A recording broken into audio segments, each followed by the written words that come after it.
Hello everyone, आज है 11 दिसंबर और आज इस वीडियो में हम बात करने जा रहे हैं सुज़लॉन एनर्जी के बारे में। देखिए 38 रुपीज़ का शेयर है, जहां बाजार में आज स्मॉल कैप और मिड कैप में अच्छी खासी तेज़ी है। वहां सुज़लॉन के शेयर में तकरीबन 1.5% का डिक्लाइन है। और देखा जाए तो पिछले एक महीने में ये लगातार कंसोलिडेट कर रहा है, लेकिन साथ में ये नीचे की तरफ भी आता हुआ नज़र आ रहा है। बातचीत करेंगे वीडियो में इस कंपनी के बारे में कि फंडामेंटल्स इसके कैसे हैं और लॉन्ग टर्म का आउटलुक यहाँ पर क्या हो सकता है। देखिए वीडियो को शुरू करो उससे पहले अगर आपने अभी तक चैनल को सब्सक्राइब नहीं किया है तो प्लीज़ अभी इसे सब्सक्राइब कर लीजिए, क्योंकि आगे भी बहुत सारे वीडियोस हैं जो आपको काफ़ी ज़्यादा हेल्प करेंगे।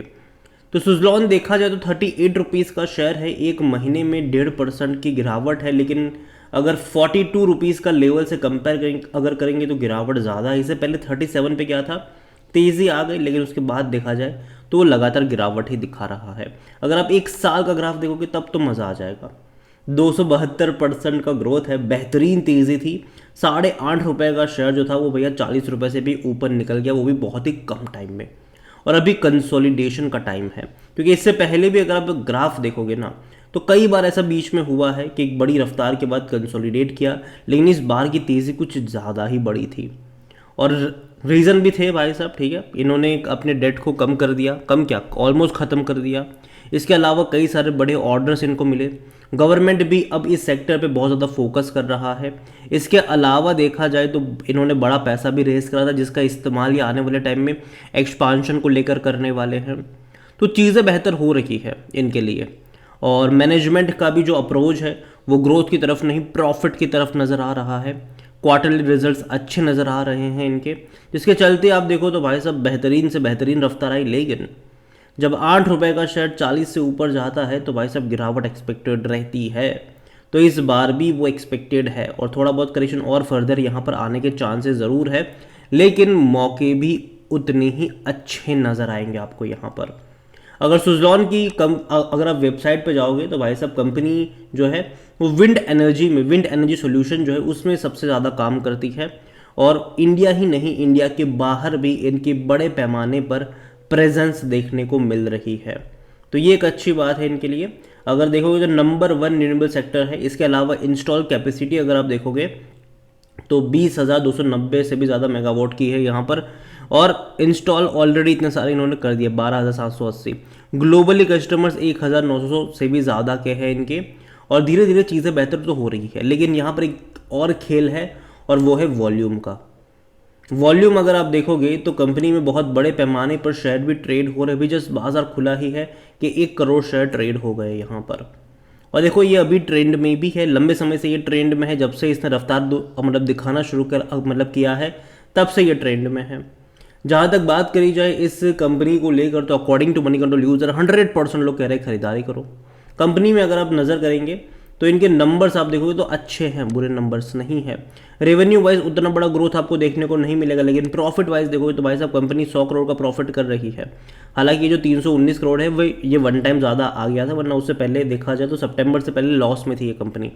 अगर आप इनका एनुअल परफॉर्मेंस देखोगे तो पता चलेगा कि लॉस मेकिंग कंपनी भी थी ये। देखिए 2019 और 20 में बड़े बड़े लॉस हुआ करते थे इनको, लेकिन 23 में देखिए किस तरीके से बड़ा प्रॉफिट आया इनका, बहुत बड़ा। हालांकि एक वन टाइम प्रॉफिट भी था इसमें, लेकिन अभी फाइनेंशियल 2024 में एटलीस्ट कंपनी वो कैपेबल है कि 100 करोड़ से भी ज़्यादा का प्रॉफिट हर क्वार्टर में कर रही है। और एक स्टेबिलिटी कह सकते हैं कि यहाँ पर मिली है। और देखिए अब तक ये था कि बहुत सारा जो पैसा था वो इनका चुकाने में जा रहा था अपने डेट को, लेकिन अभी क्या है कि वो डेट को चुकाने में पैसा नहीं जाएगा, तो वो पैसा बचेगा और प्रॉफिट में ज़्यादा पैसा दिखेगा इनके। जहाँ तक बात करें वैल्यूएशन की तो 94 का पी है। देखो डेफिनेटली काफ़ी महंगा लगेगा आपको सेक्टर पी 53 के मुकाबले, और यही वजह कि शॉर्ट टर्म में थोड़ा सा डिक्लाइन एक्सपेक्टेड रहेगा। लेकिन अगेन मैं कह दूँ कि लॉन्ग टर्म में क्या होगा कि ये जो पी 94 का है ना, ये कम भी हो जाएगा धीरे धीरे। रीज़न ये है कि धीरे धीरे जब कंपनी अपने अच्छे प्रॉफिट्स दिखाना शुरू करेगी तो ये भी एडजस्ट होता नज़र आएगा आपको। और यही वजह कि 100% एनालिस्ट कहते हैं खरीदारी करो। कंपनी में अगर आप शेयर होल्डिंग की तरफ चले तो प्रमोटर की 13.29% की होल्डिंग है। प्रमोटर की पहले शेयर्स भैया गिरवी थे। अब देखो प्रमोटर की 80% जितनी होल्डिंग पहले गिरवी हुआ करती थी, अब प्रमोटर ने अपने सारे के सारे गिरवी रखे हुए शेयर्स छुड़ा लिए हैं। ये एक अच्छी बात है। और जब कंपनी के मैनेजमेंट से, प्रमोटर से जब पूछा गया था कि क्या आने वाले टाइम में वो अपनी शेयर होल्डिंग बढ़ाने वाले हैं, तो उन्होंने ये बोला था कि अभी तो कोई प्लान नहीं है, लेकिन फ्यूचर में देखते हैं। तो ये अभी तो कोई प्लान नहीं है कि प्रमोटर अपनी शेयर होल्डिंग को बढ़ाएंगे, लेकिन शायद फ्यूचर में जब कंपनी स्टेबल मोड पर आएगी, कंपनी जब अच्छा खासा पैसा कमाने लगेगी और बेहतर तरीके से, तो शायद अपनी वो शेयर होल्डिंग भी बढ़ाएंगे। और अगर ऐसा होगा तो चीज़ें बेहतर होंगी। अगेन ये सारी पॉसिबिलिटीज़ है, अगर ऐसा होगा तो शेयर में तेज़ी आएगी, ठीक है। तो उस चीज़ के बारे में भी ध्यान रखिएगा। बड़े बड़े फंड हाउस ने बहुत बड़े पैमाने पर खरीदारी करी है, 4.70% म्यूचुअल फंड के पास। और ये ज़्यादा इसीलिए क्योंकि इससे पहले अगर आप देखो तो सिर्फ 0.08% हुआ करते थे ये। तो म्यूचुअल फंड ने बड़ी खरीदारी करी। डोमेस्टिक की 5.12% की होल्डिंग है। एफआईज भी पहले कम थे, अब वो भी बढ़ के 10.88% पर आ चुके हैं। तो देखा जाए तो तेज़ी की एक वजह ये भी थी कि बड़े बड़े फंड हाउसेस ने इस पर काफ़ी ज़्यादा भरोसा जताया है और काफ़ी बड़े पैमाने पर अपनी होल्डिंग को यहाँ पर बढ़ाया है, या फिर कह लो खरीदारी करी है। और ये एक बहुत बड़ी बात है इनके लिए।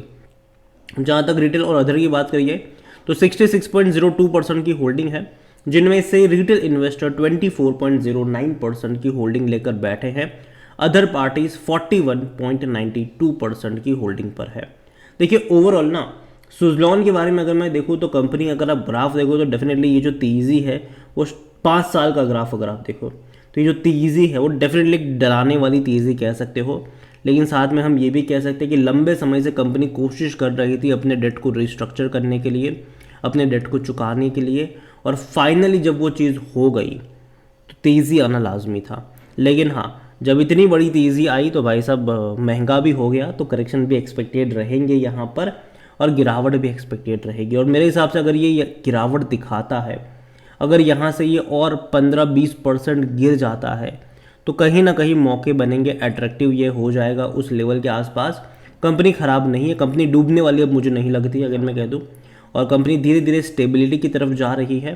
हालांकि शेयर प्राइस डेफिनेटली जब 8 से 40 पे चला जाता है तो कुछ टाइम के लिए रुकता ज़रूर है, और अभी बिल्कुल वैसा ही देखने को मिल रहा है। और शायद अगर यहाँ से और फर्दर 15-20% की गिरावट आ जाती है तब जाके मुझे लगता है कि बाई ऑन डिप्स के मौके बनेंगे, तब जाके। और किसी भी एक लेवल पे बहुत सारे शेयर्स भी नहीं खरीद लेना, धीरे धीरे ऐड करने के मौके ढूंढने चाहिए। क्योंकि देखो बहुत सारे लोगों ने बहुत नीचे के लेवल पर एंट्री करी हुई है, तो ऊपर के लेवल पर बीच बीच में वो कोशिश भी करेंगे जब भी इस तरीके के माहौल बनेंगे प्रॉफिट टेकिंग के। तो मैं यही कहूँगा कि जल्दबाजी मत करना, धीरे धीरे ऐड करना। और जो खरीदारी की शुरुआत है वो 15-20% के डिक्लाइन के बाद शुरू हो सकती है, अभी नहीं, ठीक है, अभी नहीं। तो ये भी ध्यान रखें यहाँ पर। और कंपनी, उम्मीद करता हूँ कि अगले कुछ क्वार्टर के जो नंबर आए इनके वो काफ़ी अच्छे नंबर आए और चीज़ें बेहतर हो इनके लिए, ये मैं उम्मीद करता हूँ। अगर ऐसा होगा तो चीज़ें बेहतर होगी, अगर ऐसा नहीं होगा तो फिर चीज़ें उतनी भी बेहतर नहीं होगी। तो नज़र रखिए इसके ऊपर। वीडियो को यहीं पे एंड करूँगा। पसंद आया हो तो लाइक करें, शेयर करें। चैनल पर अगर आप पहली बार हैं तो प्लीज़ सब्सक्राइब करें। और सुज़लॉन एनर्जी के बारे में आप क्या सोचते हैं वो भी आप मुझे कमेंट में लिख के बता सकते हैं। Thank you.